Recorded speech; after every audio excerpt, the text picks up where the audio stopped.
just so that we're not kind of rewriting history here, that tax and spend is up under Labour, isn't it? Well, look, you know that we had to take those decisions in the budget last year. Is it a yes? You know that we had to put taxes up at the budget can you just say last yes? year. Tax and spend is up under Labour. Yes, it is, Camilla. We had to increase taxes at the budget last year in Extra infrastructure. investment is one way of spinning extra borrowing and spending.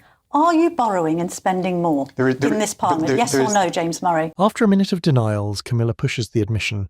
Higher taxes, higher spending. Make sure you like and subscribe. Well, look, in the first quarter of this year, we had the fastest growing economy in the G7. And if you look across the whole of this Parliament, some of the big decisions that we've taken in the first year in government have meant our growth forecasts have been upgraded. Well, hang on a minute. Let's just drill into these figures here, because we do hear this rhetoric from Treasury ministers. Everything's going brilliantly. That's not what the statistics suggest. So we had that 0.1% fall in May after 0.3% in April. Obviously, you're talking about the first quarter, but that was before the budget changes kicked in April. April was known as awful April by some in economics because of the impact of that budget. We've got inflation now up to 3.6%.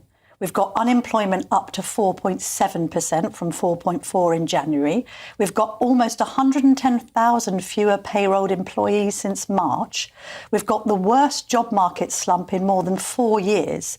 And as I say, we've got 16,500 millionaires having fled the UK. So it's not gone well, has it? He quotes a good quarter, whereas she quotes the poor reality since the budget. Facts outperform slogans. Let's start with the economy. We raised this on the show last week. We know this statistic about a millionaire leaving the UK every 45 minutes. The latest to do so is the UK's 9th richest man, John Fredrickson. Now, he says he's leaving the country and going to Dubai because Britain has gone to hell under Labour. What's your response to that? Well, I'm sorry that he feels that way, because obviously we want people to stay in the UK and to invest in businesses here and to create jobs and wealth in the UK. And what we're determined to do is to get the economy growing, because we know that the way to have more money in people's pockets, the way to have more funding for our public services in the long run is through economic growth. Well, I'll go through some of those statistics you just mentioned in a second. But firstly, let me say, look, we know there's more to do. We spent the first year fixing the foundations, getting the public finances back on an even footing, laying the foundations for growth, which is so important. But we know there's a lot more work to do, and that's what we're focused on. Capital votes with its feet. Murray responds with process. Make sure you like and subscribe. This is all before the Workers' Rights Bill is introduced, which 8 in 10 businesses, small and large, say that they don't want. They think it's going to hamper growth and hamper their own businesses.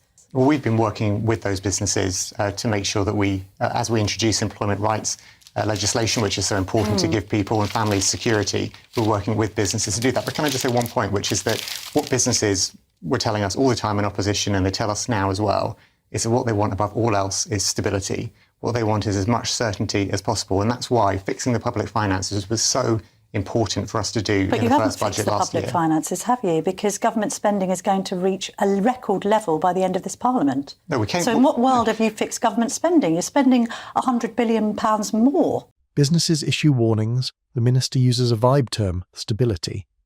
Camilla keeps it tangible. No, we came into office, the Chancellor set out her fiscal rules, and those fiscal rules are non-negotiable. But you've borrowed more, haven't you? We had to take some difficult decisions. Have you borrowed more? Well, the fiscal rules... You've borrowed more and you've taxed more. Let me just explain about... But just a simple answer to those questions. Have you borrowed more? Let me just explain about borrowing, Camilla, because this is a really important point, which is that the 2 fiscal rules the Chancellor has, number 1, the stability rule, means that day-to-day spending has to be paid for through tax receipts. So not through borrowing, it has to be paid for through tax receipts. You can invest, though, and that's what's really important to get our economy going. She asks plainly, he responds with accounting categories. The net outcome is more taxes and debt. OK, let's have a look at this police unit that's been set up to monitor anger over migrants. Do you really think that the great British public needs their thoughts to be policed more rather than their streets? Well, I think that people want more police officers on their streets, which is why that's a focus for the government, because we know that people want more police, not just in their local streets, but also in town centres, where a lot of issues are happening now. And that's one of the focuses of the police work that we're doing as a government. She emphasises priorities, while he restates a generic aim. But we spoke about this earlier, actually, to Stephen and Dawn, who were presenting the breakfast show. The statistics on prosecutions of small boat facilitators are really quite damning for Labour. Prosecutions have fallen by more than 60% in your first year in office. Meanwhile, we've got record number of illegal immigrants entering on small boats, up to 33,000 between July 2024 and June 2025. Can't be blamed on the Tories. And then we've got just 446 individuals charged with an immigration offence between that period. That's just 1% of those crossing on small boats. In the world where, as has happened in the last year, 35,000 people with no right to be here have been deported, where asylum decisions have doubled, where we're bringing down the number of asylum hotels, where we're making progress with our borders bill going through Parliament, where we're having international agreements with France and Germany to smash the gangs on their international networks, all of that. The thing about the problem with immigration and the level of asylum seekers is that it is a big problem where there is no single switch, there's no single lever. You have to go at it from all angles and it won't happen overnight. That's exactly what we're doing. But none of the angles are working, are they? Prosecutions down 60%, arrivals up. Well, no, let me take that point about prosecutions. And then in Europe, they've managed to get illegal migration down by 20%. Outcomes versus activity. Her figures indicate failure. He cites attempts. When will we end the use of hotels? When? In 2029? Over the course of this Parliament. And what will we do with all of these asylum seekers? Well, a lot of them will be deported because they have their decisions taken. Well, that will depend on the process that we go through. So how many asylum seekers will be sent home by the end of this Parliament? We've got 32,000 in hotels. What will happen to those 32,000? Well, I'm not going to make up targets today. What I would say to your viewers is judge us by what we deliver by the end of this Parliament. See how we are doing. She wants dates and numbers, while he wants time and faith. Is Trump right to call immigration into the UK an invasion? Well, President Trump has his own language. Would you use that language? Well, what I would say is that everyone, I think, agrees that immigration has got too high. We know that it peaked at 1 million people under the previous government. We know that the number of hotels being used under the previous government was 400. But would you use the word invasion? Well, as I say, President Trump has got his own use of language. But what I would say is that we are starting to bring down the level of migration. We're starting to make sure we reduce hotel use. She seeks clarity. He provides euphemism.